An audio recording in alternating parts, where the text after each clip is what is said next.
મહાદેવર બધાને આજ બનાવવાના છે મોમોસ. મોમોસમાં પહેલાં આપણે કોબીજ મસ્ત સુધારી નાખવાનું, ઝીણું ઝીણું ઝીણું ઝીણું સાવ પહેલાં કોબીજ સુધારી નાખવાનું. અને મેં બીજું બધું સુધારી નાખ્યું છે એ તમને હું બતાવું. આજે જો કેપ્સિકમ, આ છે લસણ, આ છે આદુ, ગાજર, કોબીજ અને મરચાં, આ બધું છે. અને પછી આ છે મીઠું, તીખાનો ભૂકો અને સોયા સોસ.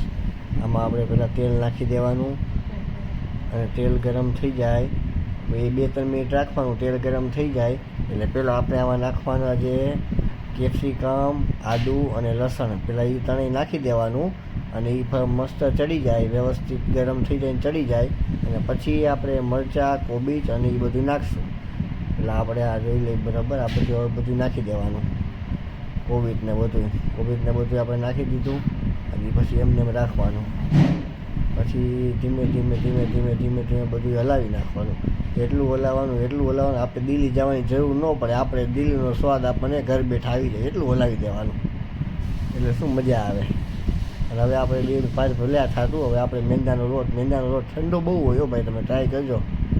હવે પાછું આપણે હલાવવાનું, પાછું હલાવી રાખવાનું, અને એમાં સ્વાદ અનુસાર મીઠું નાખી દેવાનું. અને પછી તીખાનો મસાલો નાખી દેવાનો. અને પછી એટલો હલાવવાનો કે બધું મસ્ત રીતે બધું મિક્સ થઈ જાય. મસાલો મિક્સ થઈ જાય એવી રીતે હલાવવાનો. આજે હું પોતે છો, જોઈ લ્યો મને.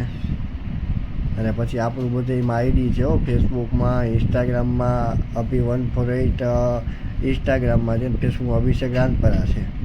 એ પાછા જોજો બધાય, સબસ્ક્રાઈબ કરીને જ જાજો. અને આ ટ્રાય કરજો, તમને બહુ મજા આવશે ખાવાની મોમોસ. આ જો સોયા સોસ નાખી દેવાનો, પછી સોયા સોસ નાખીને મસ્ત હલાવી નાખવાનું. બધું મિક્સ થઈ જાય એટલે એવી રીતે હલાવો. જેટલું હલાવશો એટલો સ્વાદ આવશે મસ્ત. પાછું હલાવી નાખવાનું પછી.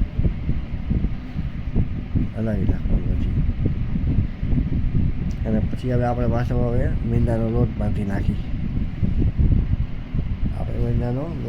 નાખી. જેમ આપણે રોટલી કરતા મેંદાનો લોટ બાંધી એટલે હાલે. અને હવે પાછી આપણે વણી નાખીશું. થોડીક આપણે સ્ટાઇલ કરવા ગયો, પાઇપડી જ આપણને જોઈએ વળી. આ જોઈ લઈએ. લોટ બાંધી નાખવાનો. હવે લોટ બાંધી નાખ્યો, વણી નાખવાનો. નાનકડી રોટલી કરીને એવું વણી નાખવાનું. અને એમાં પાછી આપણે 2-3 ચમચી આપણે ઓલું બનાવ્યું તો આપણે એ નાખી દેવાનું, મોમોસનો મસાલો બધું 2-3 ચમચી જેટલું નાખવું એટલું. અને પછી વારવાનું ધીમે ધીમે, ઓલું ન થઈ જાય એવી રીતે બધું મોદકની જેમ બધું વારી નાખવાનું. બધા વારીને ફટાફટ બધા મૂકી દેવાના. અને પછી આપણે ઓલું રાખી દીધું પાણી ગરમ કરીને.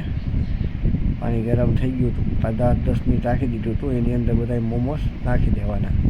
10-15 મિનિટ રાખવાના એટલે એ મસ્ત. અમે તો આ જ ખાઈ ડીપ ફ્રાય મોમોસ નથી ખાતા. અમને બધાને આ જ ભાવે છે એટલે અમે આ જ ખાઈ દઈએ મોમોસ. બધા રાખી દીધા, 5-10 મિનિટ રાખવાના, સ્ટીમ કરી નાખવાના. સ્ટીમ થઈ જાય એટલે હવે આપણને ભૂખ તો લાગી જ છે. આ જો થઈ ગયા કમ્પ્લીટ એટલે આપણે ડીશ આપણી થાળી કરી નાખી. હવે આ જો ચાખવાથી ઓહો બહુ મસ્ત બન્યા છે. દિલ્હી